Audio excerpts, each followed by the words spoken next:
My first question for you is, back when the original show was airing, it was a different time. So when approaching this show now, what changes did you have to make kind of story-wise or character-wise to make sure it, fit in today's day and age? Yeah, man, that's a great question. And luckily, a lot of that more or less was kind of figured out well before I was brought on board.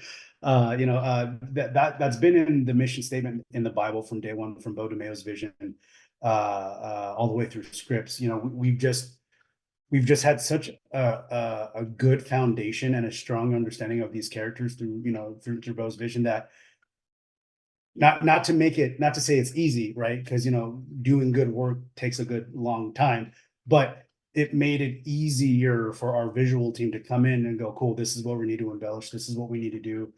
And it all comes down to the phrase, at least for me, fresh but familiar. It's the phrase I believe that one of the things that got me the job was, because it is that, right? It's the show is so monumental in introducing just us to these characters, to this world, to these stories, to these mutant abilities, right? But we've also learned so much in the last 30 something years, just as far as an animated medium, what we can do in storytelling, just raising the bar for what it means to be an animated show, the stories we can tell, long form storytelling. We've just grown as an audience and as storytellers, and so it is that unique, challenge of what's too clean, what's too HD, what's too modern, what's too potato, what's too old, what's going to lose modern audiences' attention today.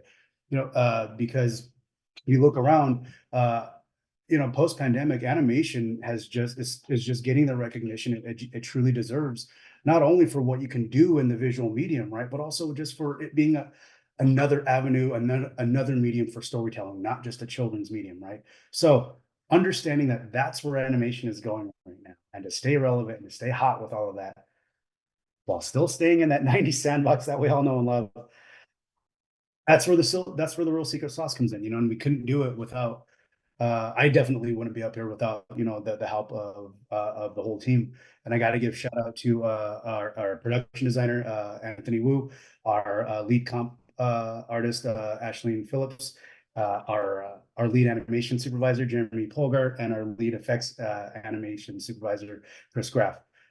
Them with their teams and myself, all of us working in correlation together, and the many hours that I spent with production to get what you see on screen. That's all meticulously planned. It literally comes down to us sitting in a room on a giant couch in front of a giant TV, going frame by frame for every episode. Okay, let's fix this. Let's tweak that. Oh, that color. Let's do that. Every episode. So yeah, it's just been wonderful to hear the audience be as receptive and responsive to all the work that the visual team has been working on. It was previously revealed that you guys will have the same level of cameos as the original series. Did the Marvel Studios ever prevent your team from using any specific characters? I don't know if I can speak to that because on our end, it was mostly nothing but encouragement. Like, oh, you're doing that, cool. Oh, you're doing that, cool. Because look, at the end of the day, one, that cameos and that being in the DNA of the show, that's been ingrained in the show from day one. That goes down to what the OG show did, right? Because if we're going to be a spiritual successor or a revival, we got to follow in the footsteps of what was ingrained in their DNA. Cameos, right? Introduction to derivatives of the team and or relatives, whether established or not established, right? Just all these storylines. The OG X-Men show was the MCU before the MCU became the MCU, right? So and that's just a key fundamental in that show. So for us to be a true successor, a true revival, we got to adhere to that. And I highly encourage fans to keep a lookout to see who they spot.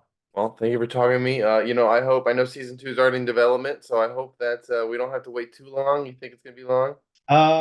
What I can say is we're really happy and looking forward to getting season one out to all you guys right now. Well, yeah. Well, thank you. I appreciate it. I look forward to finishing out the season, and I hope season two doesn't take too long to get to us. What I will say is good animation takes a long time. Great animation takes a little longer. So what I can say, what I've been happy about as creative Marvel doesn't want to put a cake out there if a cake ain't finished baking yet. So if we're baking, if we're getting the ingredients in, it's for a damn good reason.